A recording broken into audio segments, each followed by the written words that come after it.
Hello friends, welcome back. This is Nikita. Today in this video I am going to discuss about aspects to be covered in audit. What and all aspects that needs to be covered in audit. So let's see the principal aspects. जब भी हम audit के लिए जाते हैं we are going to cover certain principle aspects that is certain points to keep in mind. जैसे हम लोग फाइनेंशियल स्टेटमेंट्स में बैलेंस शीट पीएनएल देखते हैं. पीएनएल में हम लोग क्या चेक करते हैं? एक्सपेंस, इनकम, उसका रिलेटेड अकाउंटिंग रिकॉर्ड होना ज़रूरी है, इनवॉइसेबल होना ज़रूरी है. और हम लोग चेक करते हैं कि टोटल मिस्टेक्स तो नहीं है, अर्थमेटिकल एक्यूरेसी चेक करते हैं. एट द सेम टाइम हम बैलेंस शीट भी लेते हैं. बैलेंस शीट में एसेट्स एंड लाइबिलिटीज़ को वेरीफाई करते हैं.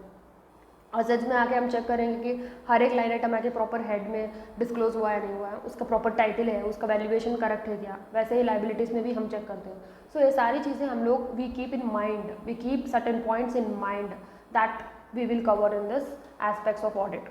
सो लेट्स सी. चलो वन बाय वन हम लोग एक एक पॉइंट डिस्कस करते हैं. First point, an examination of a system of accounting and internal control. जब भी हम लोग आके ऑडिट करने के लिए जाते हैं, फॉर एग्जांपल टैली है, tally is an ERP software. हमको क्या चेक करना चाहिए वहाँ पे? अकाउंटिंग सिस्टम्स प्रॉपर है या नहीं है, सारे ट्रांजैक्शंस प्रॉपरली रिकॉर्डेड है या नहीं है, सारे एंट्रीज प्रॉपरली पास हुए हैं या नहीं हुए, उसके रिलेटेड अकाउंटिंग रिकॉर्ड या सोर्स डेटा है क्या, मतलब प्रॉपर इनवॉइसेबल है या नहीं है, चेक करते हैं. That is accounting system. And internal control को भी हमको वेरीफाई करना होता है so that it will be appropriate for the business and helps in properly recording of transaction. properly सारे transactions record हो रहे हैं. For example in internal control में क्या चेक करते हैं? मान लो कि एक ई कॉमर्स ऑपरेटर कंपनी है, फ्लिपकार्ट जैसे, Amazon. So all this companies क्या होता है, जब भी हम लोग कोई भी ऑर्डर आके उनके वेबसाइट में प्लेस करते हैं, पहले ऑर्डर आके प्लेस्ड होता है, फिर उसका ऑर्डर आके अप्रूव होता है, फिर उसका प्रोसेस होना शुरू हो जाता है. बट जब हम इंटरनल कंट्रोल को आइडेंटिफाई करते हैं, कुछ कंपनीज में क्या होता है, हम ऑर्डर यहाँ से प्लेस कर देते हैं, बट कंपनीज आके वहाँ पे ऑर्डर अप्रूव ही नहीं होता है. तो हम लोगों को ये चेक करना होता है कि वहाँ पे ऑर्डर प्लेस होने के बाद भी अप्रूव क्यों नहीं हो रहा है. What is the problem, what is the internal control which is adopted by the company. इस चीज़ को कैसे रेक्टिफाई कर रही है. मान लो कि वहाँ पे कोई भी आउटडेटेड सॉफ्टवेयर इंस्टॉल हुई है, या फिर आके वहाँ पे कोई प्रॉपर ऑथेंटिसिटी नहीं है, इसीलिए इंटरनल कंट्रोल्स वीक है. तो हमको ये एग्जामिन करना है कि system of accounting as well as internal control proper है नहीं है, तभी आके ऑर्डर प्लेस जो होता है वो अप्रूव होके फिर आके उसका प्रोसेसिंग शुरू होता है. So for example while conducting the audit of A extremely careful limited, ये एक कंपनी है extremely careful limited for the financial year 2020-21. यहाँ का एंगेजमेंट पार्टनर है WY एंड एसोसिएट्स. ये एक ऑडिटर है जो आके इस कंपनी का ऑडिट करता है. ये आके क्या एक्सप्लेन कर रहा है ऑडिट टीम मेंबर्स को? He is explaining to the audit team members about the importance of verifying the existence and proper working system of internal control. Internal control के बारे में प्रॉपरली वर्किंग सिस्टम और existence को verify करने का importance समझा रहा है कि इसको ऑडिट टीम मेंबर्स को. Explaining further that if internal controls relating to financial transactions adequate और नॉट, अनवर्किंग प्रॉपरली और नॉट. मतलब यहाँ पे आके auditor is explaining to the audit team members about the audit of extremely financial limited regarding the internal control के बारे में explain कर रहा है. And he also explaining that internal controls जो भी है they are working properly work कर रहे हैं एंड इट इज़ एडेक्वेट. अगर ऐसे internal controls are properly working that means what कि confidence of the auditor on the books of accounts is automatically increases. मतलब सारे इंटरनल कंट्रोल सही है, अकाउंटिंग सिस्टम सही है, that means what inter financial controls, financial statements जो होता है उनके ऊपर जो कॉन्फिडेंस होता है ऑडिटर का, that is going to increase considerably. Subsequently क्या होता है, detailed audit procedures on various transaction would be effective and efficient. मतलब यहाँ पे क्या हो रहा है, ऑडिटर आके एक्सप्लेन कर रहा है अपने ऑडिट टीम मेंबर्स को कि इंटरनल कंट्रोल्स बहुत वर्किंग एफिशिएंटली एंड एडेक्वेट है. इसका मतलब क्या होता है, ऑडिटर का ऑटोमेटिकली कॉन्फिडेंस इंक्रीज हो जाता है कि सारे अकाउंटिंग प्रोसीजर्स, ऑडिट प्रोसीजर्स और जो भी ट्रांजैक्शन एंटर हुए हैं उनका अकाउंटिंग सिस्टम है वो एफिशिएंट एंड इफेक्टिव है. So that is what it is telling. First point कि examination of accounting systems and also internal controls, accounting systems and internal controls आके एग्जामिन करना ज़रूरी है so that it will help you to examine all recording all transactions. Let's move to the second point. Second point क्या बोल रहा है, you have to review the systems and procedures. Systems and procedures को review करना बहुत ज़्यादा ज़रूरी है। Why you are reviewing the systems and procedures? Because हर कंपनी का अलग अलग प्रोसीजर होता है, हर कंपनी का अलग सिस्टम होता है।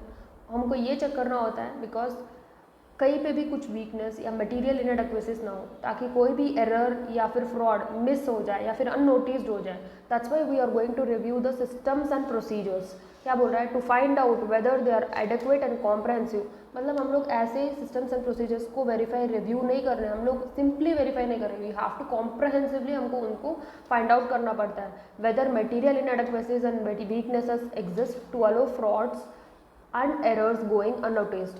मतलब जो भी फ्रॉड्स या फिर एरर्स होते हैं वो अननोटिस्ड ना हो, इसलिए हम लोग सारे मटेरियल इनएडेक्वेसीज एंड वीकनेसेस को रिव्यू कर रहे हैं, फाइंड आउट कर रहे हैं कि है या नहीं है।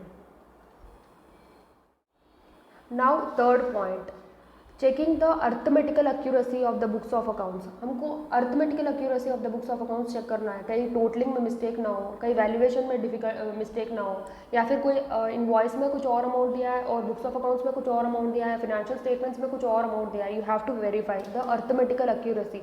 और ऊपर से हम लोग जब भी इनवॉइस से आके एंट्री पास करते हैं, पोस्टिंग के समय कोई वेरिफिकेशन में कोई मिस्टेक हुआ है या फिर बैलेंस उसमें चेक करना, बैलेंसेस में कोई भी मिस्टेक हुआ है, टोटलिंग बैलेंसेस में मिस्टेक हुआ है, तो you have to check the arithmetical accuracy of the books of accounts. Then is fourth point, verification of the authenticity and validity of transaction. हमको authenticity and validity of transaction identify करना होता है। कैसे? By examining the entries in the books of accounts with the supporting documents. For example, उनका एक invoice होता है repairs and maintenance का एक्सपेंस में, उनका एक इनवॉइस है 10 लाख का बिल आया, वो आके सपोर्टिंग डॉक्यूमेंट बनेगा। दैट डॉक्यूमेंट के बेसिस पे आपको एंट्री पास करनी होगी बुक्स ऑफ अकाउंट्स में, repairs and maintenance to bank account. ये एग्जामिन करना पड़ेगा कि प्रॉपर 10 लाख का अमाउंट वहाँ पे है या नहीं है। That is going to you are checking the verification of the authenticity and also validity of transactions. Now fifth point, ascertain the proper distinction has been made between items of capital and revenue nature। मतलब ensure करना कि proper P&L account में proper capital item और revenue item आके properly distinction है या नहीं है। मतलब प्रॉपर आइटम्स आके अंडर पर्टिकुलर हेड में शो होना चाहिए। कैपिटल का आइटम कैपिटल में होना चाहिए, रेवेन्यू का आइटम रेवेन्यू में होना चाहिए। ऐसा नहीं होना चाहिए कि रेवेन्यू का आइटम कैपिटल में चला गया और कैपिटल का आइटम रेवेन्यू में आ गया। The amounts of various items of income and expenditure adjusted in the accounts corresponding to the accounting period। और उस अकाउंटिंग पीरियड में होना चाहिए। मतलब 2020-21 फाइनेंशियल ईयर है, वो 2020-21 फाइनेंशियल ईयर में कैप रेवेन्यू और कैपिटल आइटम डिस्क्लोज होना चाहिए। ऐसा नहीं कि अगले साल का इस साल डिस्क्लोज हो गया, इस साल का अगले साल का डिस्क्लोज हो गया।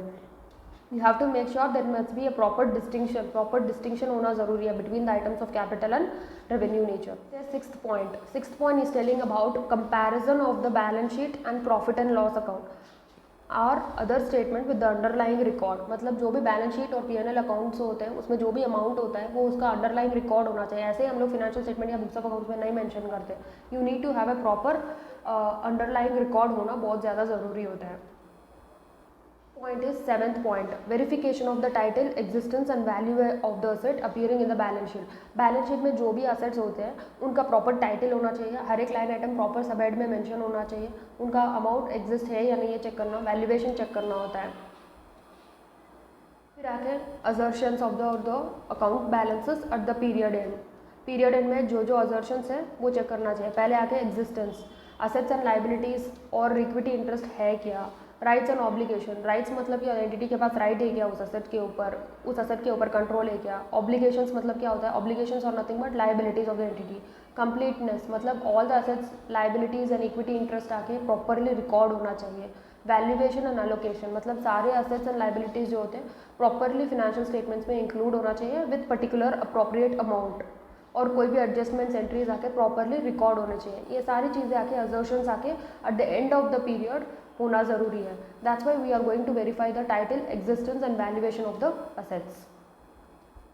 और हम लोग आके वेरीफाई भी करेंगे लाइबिलिटीज़ जो बैलेंस शीट में दिया हुआ है at the same way as assets. Next 9th point, checking the result about shown by the profit and loss account. जो भी profit and loss account statement में प्रॉफिट या लॉस जो भी रिजल्ट होता है यू हैव टू चेक करना पड़ेगा। कई बार क्या होता है, प्रॉफिट की जगह लॉस लिखा होता है, लॉस की जगह प्रॉफिट लिखा होता है, अमाउंट में मिसमैच होता है। You need to check that. तभी हम लोग ऑडिट कर रहे हैं फाइनेंशियल स्टेटमेंट में कि वेदर जो भी हम लोग रिजल्ट शो कर रहे हैं that must be true and fair. फिर आता है 10th point, whether audit is of corporate body conforming that the statutory requirements have been complied with. मतलब ऑडिट किसी कॉर्पोरेट बॉडी का है तो हमको कंफर्म करना पड़ेगा कि कोई भी कंप्लायंसेस है क्या, स्टैट्यूटरी रिक्वायरमेंट को कंप्लाई करना है। जैसे कि like audit standards on audit होता है वो कंप्लाई करना होता है, कई बार फेमा एक्ट अप्लीकेबल हो जाता है, कोई भी फॉरेन एक्सचेंज ट्रांजैक्शन होता है। So you have to ensure कि कोई भी स्टैट्यूटरी रिक्वायरमेंट आके कंप्लाई करना है क्या। Then last 11th point which is telling reporting to the appropriate body और पर्सन। हम लोग इंश्योर करना पड़ेगा कि रिपोर्ट करना है कि अप्रोप्रिएट पर्सन। जब भी हम लोग कोई मटेरियल मिसस्टेटमेंट्स आके आइडेंटिफाई करते हैं फिनेंशियल स्टेटमेंट में, then it will be required by standards on auditing कि आपको रिपोर्ट करो, किसको रिपोर्ट करना, टू द अप्रोप्रिएट बॉडी और person. Then you will see in the further chapters की TCWG को इन्फॉर्म करना होता है। TCWG means those charge with governance, मतलब organisation. That we will study in the upcoming chapters कि whether फिर statements of accounts examined do reveal A true and fair view of the statement of affairs and the P&L of the organisation. जो भी आके हम लोग misstatements find out हो रहे हैं वो हमको रिपोर्ट करना पड़ेगा TCWG या फिर अप्रोप्रिएट बॉडी या पर्सन कि जो भी फिनेंशियल स्टेटमेंट्स हैं हम true and fair view disclose कर रहे हैं, ये प्रॉफिट एंड लॉस अमाउंट है ये हम डिस्क्लोज कर रहे हैं, और ये सारी हम लोग रिवील कर रहे हैं कि ये ट्रू एंड फेयर व्यू है और हम अपना अनक्वालिफाइड ओपिनियन दे रहे हैं। So that you need to report to the appropriate body or person. Next, what do you mean by the definition of assertion? Assertion जो है यहाँ पे हम लोग देखे हैं कि assertions है about the account balances. Assertions देते हैं जैसे कि existence, rights and obligation, completeness, valuation and account allocation. तो ये assertion क्या होता है? Basically assertions आके मैनेजमेंट का representation होता है जो ऑडिटर आके यूज़ करता है उस चीज़ को, कोई भी पोटेंशियल मिसस्टेटमेंट्स है या नहीं है, या फिर उस असर्शंस के बेसिस में, उस मैनेजमेंट रिप्रेजेंटेशन के बेसिस में हम लोग अंडरस्टैंड करते हैं कि क्या क्या ऑडिट प्रोसीजर्स आके हमको अप्लाई करना होता है। So that is basically what we will call it as assertion. It refers to a representation by management explicit और otherwise that are embodied in the financial statements which is used by the auditor to consider the different types of potential misstatements. कोई भी potential misstatements हक्कर हो सकते हैं क्या, तो उसके ऊपर हम लोग चेक करेंगे। ऑडिटर अपना ऑडिट प्रोसीजर लगाएगा, उसके बेसिस पे हम लोग अपना ऑडिट ओपिनियन दे सकते हैं। So basically this is the aspects that is required to be covered under audit. क्या क्या एस्पेक्ट्स हम कवर करने वाले हैं ऑडिट में? पहले आके हम अकाउंटिंग सिस्टम को और इंटरनल कंट्रोल को वेरीफाई करेंगे, एग्जामिन करेंगे। फिर हम लोग आके रिव्यू करेंगे सिस्टम्स एंड प्रोसीजर्स क्या क्या है। फिर हम लोग बैलेंस शीट चेक करेंगे, उसमें एसेट्स एंड लाइबिलिटीज़ को चेक करेंगे, वेरिफिकेशन करेंगे। एसेट्स में क्या क्या आएगा, title, existence and value of asset को हम चेक करेंगे। वैसे ही लाइबिलिटीज़ में भी हमको चेक करना पड़ेगा। फिर हम लोग चेक करेंगे कि अर्थमेटिकल एक्यूरेसी प्रॉपर है या नहीं है, कहीं पे टोटलिंग मिस्टेक तो नहीं है। फिर आके हम चेक करेंगे कि authenticity and validity of transaction proper है या नहीं है। फिर हम लोग ये चेक करेंगे item of capital and item of revenue properly अपनी प्रॉपर डिस्टिंक्शन के साथ मेंशन हुआ है या नहीं हुआ है।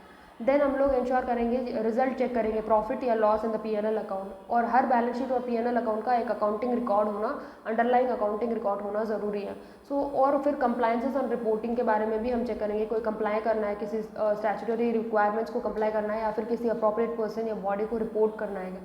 So basically these are the aspects that will be covered in audit. यहाँ पे क्लियरली एक चार्ट में दिखा हुआ है examination of the system of accounting and internal control. फिर हम लोगों को वेरीफाई करना पड़ता है authenticity and validity of transaction. फिर आता है comparison of the items of financial statements with the underlying record. फिर हम वेरीफाई करेंगे एसेट्स के टाइटल, एग्जिस्टेंस, वैल्यू को। फिर वैसे लाइबिलिटीज़ को वेरीफाई करेंगे। देन हम चेक करेंगे result which is shown by the profit and loss. फिर हम उसको अप्रोप्रिएटली रिपोर्ट करेंगे टू द अप्रोप्रिएट पर्सन और body. We are going to check here compliances and reporting. So ये है aspects to be covered in audit. बाकी का next topics I will discuss in the upcoming video. बस इतना ही है आज के लिए। चलो, आपको वीडियो पसंद आया तो लाइक एंड शेयर कीजिए, और जिसको ज़रूरतमंद है उनको शेयर ज़रूर कीजिए ताकि उनको कुछ हेल्प हो जाए एग्ज़ाम्स के लिए। और आपको जो भी डाउट है आप कमेंट सेक्शन में ज़रूर मेंशन करिए, and I will always be there to help you. That's it. Thank you so much.